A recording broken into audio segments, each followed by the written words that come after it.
Assalamu alaikum dear students, I am Naveed Ahmed. I am here to teach you biology for grade 12. We were discussing chapter number 24 and today's our topic of discussion is exercise. Students, you know that it is very important chapter जिसमें short questions, MCQs और long questions लाजमी हैं कि पूछे जाएंगे.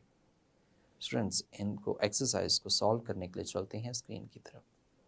जी students, we are going to discuss the exercise of chapter number 24 and the question number 1 is fill in the blanks. यानी कि एक स्टेटमेंट दी गई है, उस स्टेटमेंट में खाली जगह है जिसको हमने अप्रोप्रिएट वर्ड के साथ फुलफिल करना है. क्वेश्चन नंबर 1 है archaeobacteria can tolerate high temperature up to 120 degree Celsius. यानी कि आर्क्योबैक्टीरिया जो हैं वो 120 डिग्री सेल्सियस तक टेम्परेचर को बर्दाश्त कर सकते हैं. The first eukaryote appeared about dash years ago. First eukaryote appeared about 1.5 billion years ago. Question 3. Dash presented the theory of origin of species by means of natural selection. Is the Darwin? Darwin ने origin of new species by means of natural selection present की. Dash developed a theory of natural selection essentially identical to the Darwin's. Darwin's के बिल्कुल identical किसने एक theory जो है वो propose की थी? He is the Alfred Wallace. Question 5.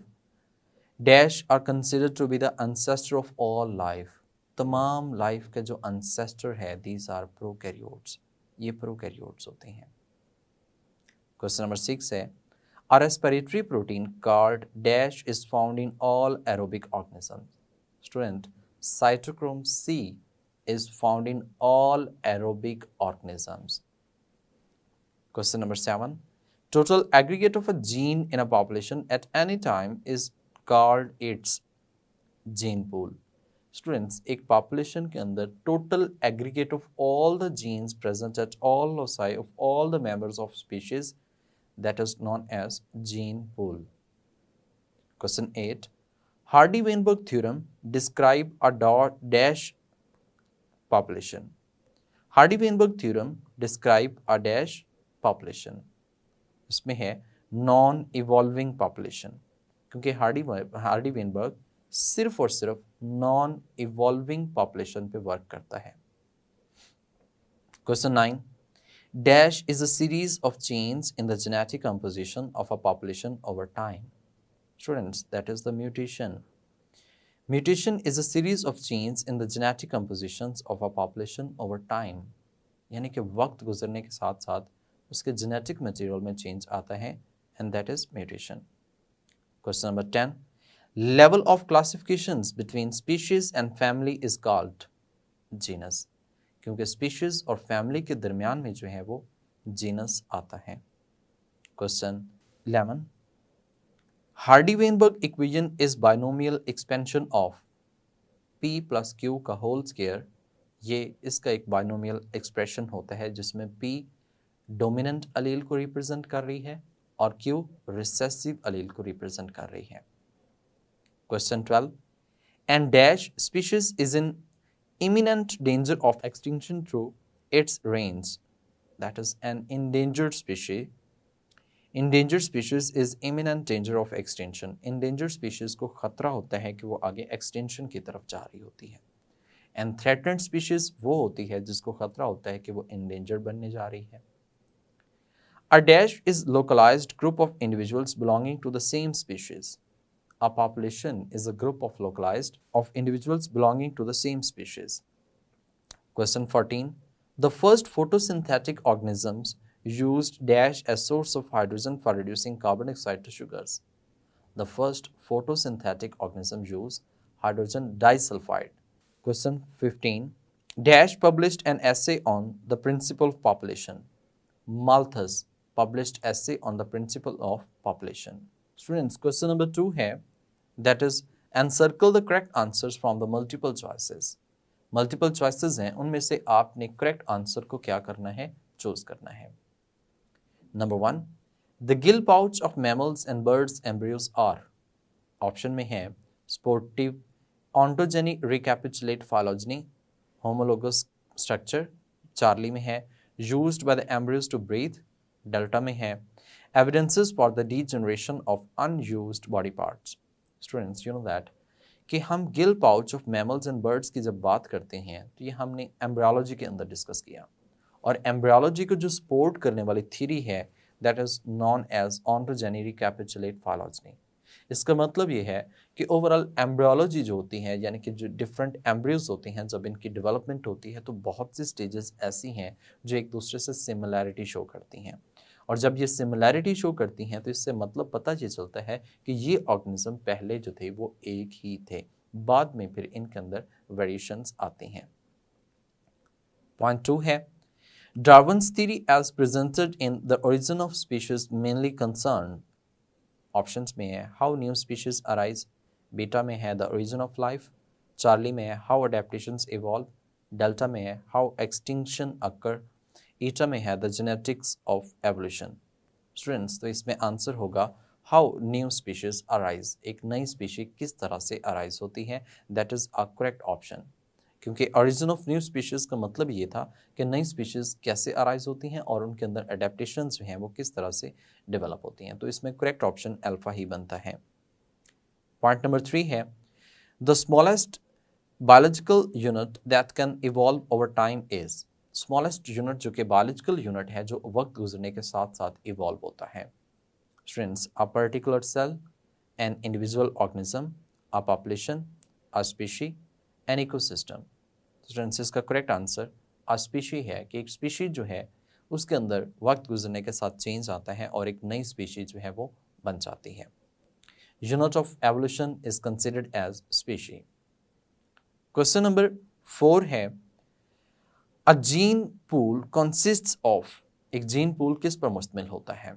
Alpha option में है all the alleles expose to natural selection, beta option में है the total of all alleles present in a population, एक पॉपुलेशन में टोटल कितनी एलील्स मौजूद होती हैं, चार्ली में है the entire genome of a reproducing individual, delta में है the frequencies of the alleles for a gene locus within a population, eta में है all the gametes in a population. तो करेक्ट ऑप्शन ये है the total all alleles present in a population. एक population के अंदर जितनी भी अलील्स मौजूद होती हैं वो क्या कहलाती हैं? जीन पूल कहलाती हैं। स्टूडेंट्स क्वेश्चन नंबर 5 है question number 5 in a population with two alleles for a particular locus B, capital B and small b, the alleles frequency of the capital B is 0.7. What would be the frequency of heterozygous if the population is in Hardy-Weinberg equilibrium? Students, you know that अगर capital B जो है वो 0.7 है तो small b क्या होगा? 0.3. So इसमें heterozygous को find out करना है तो binomial नोमेन एक्सपेंशन में हम देखते हैं p प्लस क्यू का whole square, p square plus 2pq plus q square, तो इसमें 2pq जो है ये एज हेट्रोजाइगस को रिप्रेजेंट करता है। तो अगर आप 2pq की वैल्यू ऐड करते हैं तो यहाँ पे 2 और p जो है उसकी 0.7, q की जो है वो 0.3, इनको हम मल्टीप्लाई करें तो ये 0.7 मल्टीप्लाई 0.3 दैट इज 21, 0.21 मल्टीप्लाई 2 0.42, तो करेक्ट ऑप्शन जो है वो 0.42 इसका बनता है। सो अल्फा ऑप्शन में 0.7, बीटा में है 0.42 जो कि करेक्ट आंसर है, चार्ली में है 0.49, डेल्टा में है 0.09, ईटा में है 0.21 जो कि बाकी सब गलत हैं, और इसमें करेक्ट ऑप्शन जो है वो बीटा बनता है। क्वेश्चन नंबर 6 की बात करते हैं। In a population that is in Hardy-Weinberg equilibrium, 16% of the individuals shows the recessive trait. What is the frequency of the dominant allele in the population? Students, अब इसमें बताया गया कि 16% जो हैं वो इंडिविजुअल्स रिसेसिव ट्रेट शो करते हैं। अब ये बात आप जानते हैं कि जब हम इंडिविजुअल्स की बात करते हैं तो वो हम Q square, p square, 2pq की बात करेंगे। अब जब उसने कहा कि इंडिविजुअल्स हैं रिसेसिव तो वो क्यू स्क्वायर है, और वो कितने परसेंट है? 16% है। हम इस 16% को पॉइंट्स में लेकर आते हैं तो q square is equal to 0.16, क्योंकि इट इज़ डिवाइडेड बाय 100 तो it should be equal to 0.16। अब दोनों साइड्स पे हम अंडर रूट लेते हैं। जब दोनों साइड्स पे हमने अंडर रूट लिया तो 1/2 एक क्यूब जो है वो अकेला रह जाएगा, जबकि दूसरी तरफ देखें तो 0.04 जो है वो आएगा 0.4। अब 4 स्क्वायर जो होता है उसको हम अंडर रूट के साथ कट करेंगे तो स्क्वायर जो है वो कट जाएगा, तो 0.4 जो है वो बाकी रह जाएगा। इसका मतलब Q जो है वो 0.4 है। What we have to find out here? We have to find out here dominant allele. If Q is 0.4, then what will be the dominant allele? That will be equal to P is equal to 1 minus Q. Then P is equal to 1 minus Q. It should be equal to 0.6. तो answer क्या आएगा? 0.6। तो यहाँ पे options में है 0.84, 0.36, 0.6, 0.4, 0.48। The correct answer should be 0.6। इसमें Charlie जो है वो ठीक आंसर कंसिडर किया जाएगा। स्टूडेंट, क्वेश्चन नंबर 7 है, selection acts directly on. Selection directly किस पर एक्ट करती है? ऑप्शंस में है phenotype, genotype, the entire genome, each allele, the entire gene pool. The correct answer is the entire genome, क्योंकि एंटायर जीनोम जो है ओवरऑल जीनोम, इसके ऊपर ओवरऑल सिलेक्शन जो है वो एक्ट कर रही होती है। सिलेक्शन किसी एक चीज पे, सिंगल चीज पे एक्ट नहीं करती। जी स्टूडेंट्स, क्वेश्चन नंबर 3 है शॉर्ट क्वेश्चंस। अब short questions you know that के एक क्वेश्चन पूछा जाता है जिसका हमने शॉर्ट सा आंसर जो है वो देना होता है। नंबर 1 शॉर्ट क्वेश्चन है, what are hydrothermal vents? Students, आप जानते हैं हाइड्रोथर्मल वेंट्स क्या होती हैं? We have studied in prokaryotic and eukaryotic evolution. अब देखें, अब उसमें जब एवोल्यूशन को पढ़ रहे थे तो हमने कहा कि कुछ ऐसे चश्मे हैं जहाँ से पानी गर्म होता है और वो नीचे ज़मीन में होते हैं और वहाँ से पानी उबल रहा होता है और वहाँ पे ही जन्म, लाइफ जो है वो जन्म लेती है, ओरिजिन होता है। हम इसको आंसर करना चाहें तो हम किस तरह से लिख सकते हैं? These are underwater hot springs deep in the oceans and are considered to be the related with origin of life on Earth. These vents could have supplied the energy and raw material for origin and survival of the early life forms. मतलब यह है कि early life forms जो बनी है वो इन्हीं hydrothermal vents के अंदर ही बनी है। लफ्ज़ हाइड्रो का मतलब वाटर, थर्मल का मतलब हीट और वेंट्स का मतलब चश्मों को हम कहते हैं जहाँ पे वो स्प्रिंग्स, पानी निकल रहा होता है या पानी कलेक्ट होता है, तो वहीं से हम कहते हैं कि ओरिजिन ऑफ लाइफ कंसीडर या ओरिजिनेट हुआ है। क्वेश्चन नंबर 2 है, स्टेट एंडोसिम्बियोटिक हाइपोथेसिस। हम इसको आंसर कैसे कर सकते हैं? According to endosymbiotic hypothesis, different organelles have been produced due to symbiotic association between different prokaryotes residing inside the cell. The idea was proposed by Lynn Margulis. बात क्या की गई है? मतलब कहा यह गया है कि एक ऑर्गेनिज्म है, दूसरे ऑर्गेनिज्म को इनगल्फ करता है और उसके अंदर डाइजेस्ट होने की बजाय सिम्बियोटिक एसोसिएशन बना लेता है। इसको हम एंडोसिम्बियोटिक हाइपोथेसिस कहते हैं। नेक्स्ट क्वेश्चन है, डिफाइन पॉपुलेशन जेनेटिक्स। तो इसका आंसर आप कैसे लिख सकते हैं? The study of genes and their interactions at population level is called population genetics. It recognises the importance of quantitative characteristics. Students, in chapter number 22 you have discussed the quantitative variations and qualitative variations. जब उसने आप skin colour, wheat colour को observe करते हैं तो हम एक populations के ऊपर अंडरस्टैंड करते हैं। तो इस तरह से जब हम पॉपुलेशन के आपस में वेरिएशंस, इंटरेक्शंस उनको डिस्कस कर रहे होते हैं at population level, that is known as population genetics. यानी कि हमने जेनेटिक्स को डिस्कस करना है लेकिन पॉपुलेशन लेवल के ऊपर डिस्कस करना है, तो इसलिए हमसे पॉपुलेशन जेनेटिक्स के नाम से मेंशन करते हैं। क्वेश्चन नंबर 4 है, how does fossil records provides evidences of evolution? Students, you know that fossil records जो है वो ये है कि फॉसिल जो हमारे पास मौजूद होते हैं हम उनकी डेटिंग करते हैं। डेटिंग करके हम उनकी एज फाइंड आउट कर लेते हैं। दूसरा यह है कि उनकी फिजिकल अपीयरेंस जैसे दिख रहे होते हैं हम नॉर्मली अभी एग्जिस्टिंग इंडिविजुअल्स के साथ कंपेयर करते हैं या फिर अदर रिलेटेड फॉसिल्स के साथ कंपेयर करके हम उनकी सिमिलैरिटीज़ और डिसिमिलैरिटीज़ को फाइंड आउट करते हैं। तो एज, सिमिलैरिटीज़, डिसिमिलैरिटीज़ के बेस पे हम एवोल्यूशन में ये बात बताते हैं कि ऑर्गेनिज्म जो हैं वो सिंपल टू कम्प्लेक्स किस तरह से बने हैं। हम उन फॉसिल्स रिकॉर्ड्स को एक तरह से अरेंज करते हैं जो कि सिंपल टू कम्प्लेक्स की तरफ मूव कर रहे होते हैं। How you can write the answer? We can read here as like, fossils are either the actual remains or traces of the organisms that lived in ancient geological times. They show a relation of past organisms with present-day organisms. It provides a visual record in a complete series showing the evolution of an organisms. तो इस तरह से आप इसका answer कर सकते हैं। Students, question number 5 है, explain the term homology with a suitable example. इसका आंसर पहले बता देता हूँ। Similarity in characteristics resulting from common ancestry is known as homology. and such anatomical structures are called homologous structures. Homologous organs are functionally different but structurally alike. Examples: the forelimb of humans, cats, whales and bats. In short मैं आपको बताऊं तो ऐसे organisms जिनके structure same होते हैं लेकिन उनका जो फंक्शन होता है वो एक दूसरे से डिफरेंट हो, होमोलोगस ऑर्गन्स कहलाते हैं। हम एग्जांपल्स लें तो forelimbs of man, cat, dog, ये मुख्तलिफ फंक्शंस परफॉर्म कर रहे हैं लेकिन बोन्स की अरेंजमेंट जो है वो बिल्कुल सेम होती है। ये होमोलोगस ऑर्गेनिजम्स है और होमोलोगस डाइवर्जेंट एवोल्यूशन को रिप्रेजेंट कर रहे होते हैं। क्वेश्चन नंबर 6 है, what are vestigial organs, give two examples. Students, हम कहते हैं कि ऐसे ऑर्गन्स जो कि एंसेस्टर यानी कि आने वाले जो ऑर्गेनिजम्स हैं वो तो डिसेंडेंट हैं और एंसेस्टर जो अबव अजदाद हैं एंसेस्टर में यूज़फुल थे लेकिन डिसेंडेंट्स के अंदर यूजलेस हैं, ऐसा उनका कोई फंक्शन नहीं है, वेस्टिजियल ऑर्गन्स कहलाते हैं। इसकी मल्टीपल एग्जांपल्स इंसान के अंदर हैं, ear muscles, wisdom tooth, tail bone, vermiform appendix in carnivores, these are the examples of vestigial organs. हम लिख कैसे सकते हैं? Vestigial organs are historical remnants of structures that had important functions in ancestors but are no longer essentially presently. These are vestigial organs. You can give the examples: the skeleton of whale and some snakes retain vestiges of the pelvic and leg bone of the walking ancestors, vermiform appendix in carnivorous organisms. You can give the example of these organisms. Next, question 7.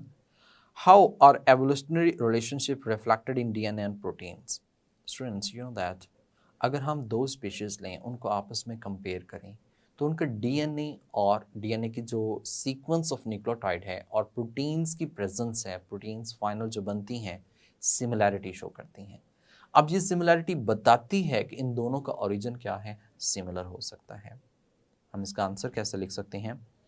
If two species have genes and proteins with sequence of the monomers that match closely, the sequence must have been copied from a common ancestor. For example, a common genetic code brings evidence that all life is related to each other. Question number 8 है, state Hardy-Weinberg theorem. So इसको simple सी statement है। Statement क्या है?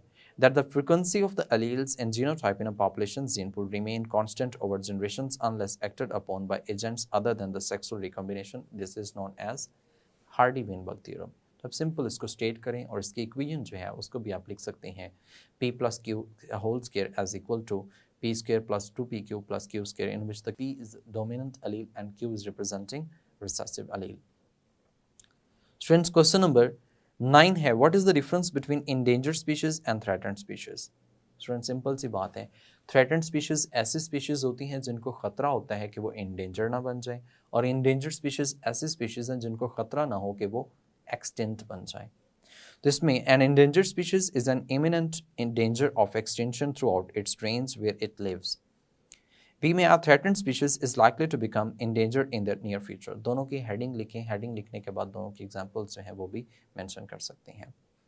Question number 10 है, name any 5 species declared extinct इन पाकिस्तान। पाकिस्तान में ऐसी 5 species का name बताएं जो कि एक्सटिंक्ट डिक्लेयर हो चुकी हैं। We have a list: cheetah, tiger, Asian lion, Indian rhino, chir pheasant, crocodile, gavial. Different तरह के ऑर्गेनिजम्स हैं जो कि एक्सटिंक्ट डिक्लेयर किए जा चुके हैं। स्टूडेंट्स, इस चैप्टर में भी आपने just and only short question और एमसीक्यूज को याद करना है, इसमें लॉन्ग क्वेश्चन जो है वो कंसिडर नहीं किया जाता।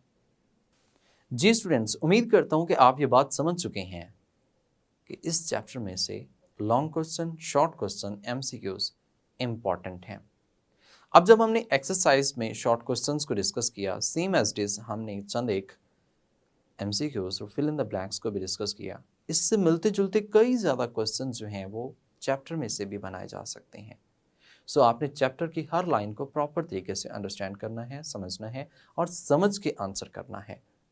स्टूडेंट्स, ये जो हमने एमसीक्यू डिस्कस किए थे जिसमें वैल्यूज़ थी, इनको चेंज भी किया जा सकता है। There may be variations in them. तो आपने अच्छे तरीके से हेडिंग के साथ, सब हेडिंग के साथ लॉन्ग क्वेश्चंस को, शॉर्ट क्वेश्चंस को अटेम्प्ट करना है। स्टूडेंट्स, नेक्स्ट चैप्टर तक के लिए मुझे इजाज़त दें। अपना ख्याल रखिएगा। अल्लाह हाफिज़।